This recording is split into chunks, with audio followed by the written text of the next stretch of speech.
Maaf Buya, kami orang awam dan pernah ditanya di kampung. Permasalahannya begini, ada orang mengandung di luar nikah, lalu ada yang mengawininya, lalu pertanyaannya boleh tidak menggaulinya, sebab apa, di kampung saya di sana ada ya orang ngerti atau ustadz melarangnya sebelum melahirkannya. Mohon pencerahannya. Terima kasih. Assalamualaikum warahmatullahi wabarakatuh. Yang perlu dihadirkan adalah keprihatinan, bukan masalah pembahasan hukumnya. Keprihatinan bagaimana terjadi hamil di luar nikah, berarti terjadi perzinaan.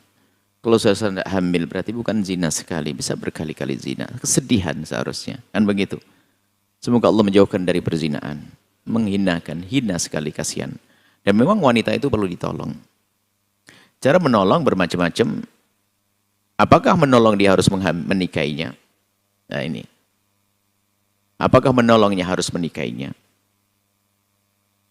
Kalau menolong bisa saja menempatkan dia di tempat yang mulia. Dan ingat juga, ini kesalahan sebagian orang tua, kalau sudah tahu anak gadisnya dihamili sama orang, maka dikejar orang itu. Dengan bahasa yang sudah biasa di masyarakat, kau berbuat, kau bertanggung jawab. Ini orang tua gila kadang-kadang. Kenapa?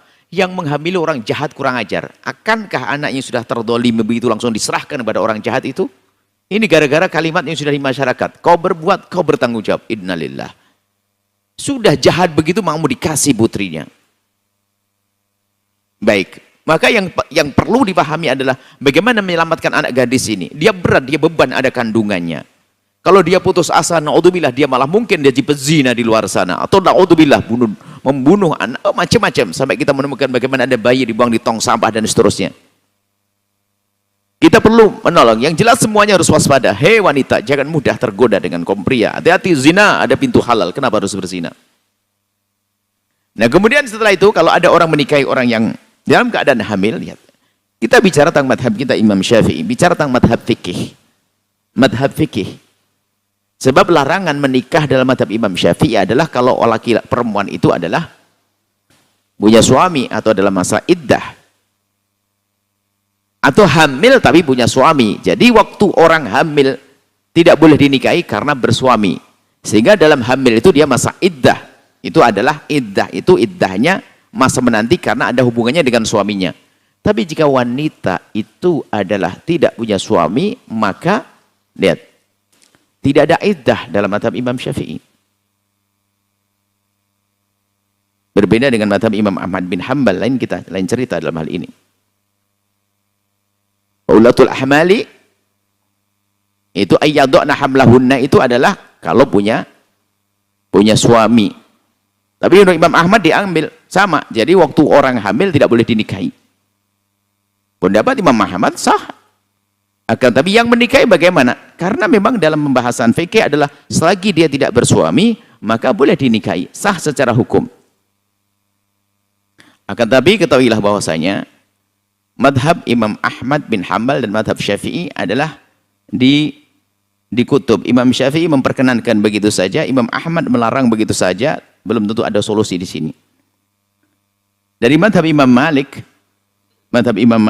ini adalah dalam hal ini sangat adil bahwasanya jika ada orang menolong untuk menikahinya dia, maka hendaknya jangan digauli agar tidak bercampur antara air mani dengan yang sudah ada di kandungannya. Menikahi saja, tidak usah menggauli, maka nasabnya tidak sambung nanti kepada yang menikahinya. Tapi dalam madhab Syafi'i boleh digauli. Secara hukum semacam itu. Nah kemudian ada pembahasan fikih panjang.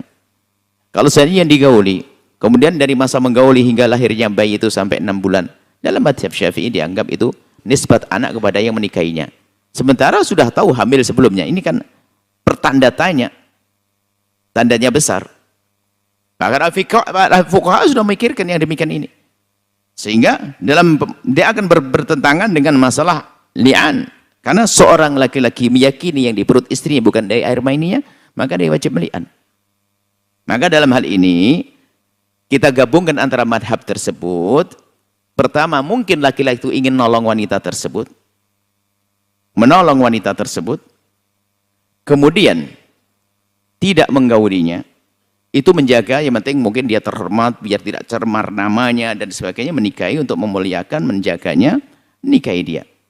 Dengan cara tidak menggauli, itu seperti madhab Imam Malik. Dan madhab Imam Syafi'i juga, selagi sudah ada bukti kandungan, ada yang dikatakan madhab Syafi'i, bisa digauli dan nasabnya tidak akan sambung, biarpun lebih 6 bulan. Ini adalah pendapat. Artinya, sah dinikahi menurut pendapat, sah menikahi menurut pendapat bukan Imam Ahmad bin Hanbal, pendapat Syafi'i, dan juga sah digauli dalam hal ini, dan tidak akan mansub, tidak akan sambung nasabnya kepada yang menikahi selagi itu bukan dari air maninya. Ya, ini jadi supaya saya ingin menyampaikan supaya tidak terjadi keributan. Jadi ustadz yang melarang menggauli itu adalah ada sandarannya juga supaya tidak bercampur aduk. Yang memperkenankan pun juga bersandarkan pemahaman. Tapi yang perlu difahami di sini bukan masalah boleh tidak boleh. Ikut mengatakan yang boleh juga boleh, yang mengatakan tidak boleh boleh. Yang penting adalah tujuannya itu loh jelas. Jangan sampai menikahi untuk manfaatkan kesempitan hanya untuk senang-senang saja, setelah itu dibuang, naudzubillah. Apalagi mungkin ada seorang perempuan yang sudah terjebak dalam kehamilan, kemudian dia bisa naudzubillah, mungkin seorang laki-laki niatnya jahat. Jadi ingat, hati-hati, perempuan itu perempuan yang dalam keadaan musibah, problem, harus ditolong. Kalau ada ingin menikahinya dalam rangka untuk menutupi aibnya, istimewa dia. Dan harus serius menutup aibnya. Serius menutup aibnya, sampai mati tidak akan kebongkar. Itu baru hebat dia. Urusan menggauli, tidak menggauli, gampang, ada pendapat tadi. Tujuannya apa dia menikahinya? Kalau menikahinya tujuan untuk menutup aibnya, adalah pekerjaan yang luar biasa, agar terhormat, keluarga yang terhormat. Janji dari Allah melalui lisan Rasulullah, yang biasa menutup aibnya orang akan ditutup aibnya selamanya, biarpun nanti terjadi problem gak usah diungkit, dan serius dinikahi sampai mungkin punya anak selanjutnya, mungkin karena orang bisa saja menjadi baik biarpun semula pernah berzina. Jadi seperti itu, jadi tujuannya.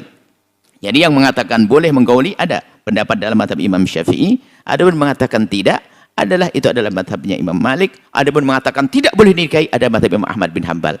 Jadi kita kasih gambaran tentang pendapat ini, biar memilih solusi yang paling tepat untuk menutup aibnya yang mana kira-kira.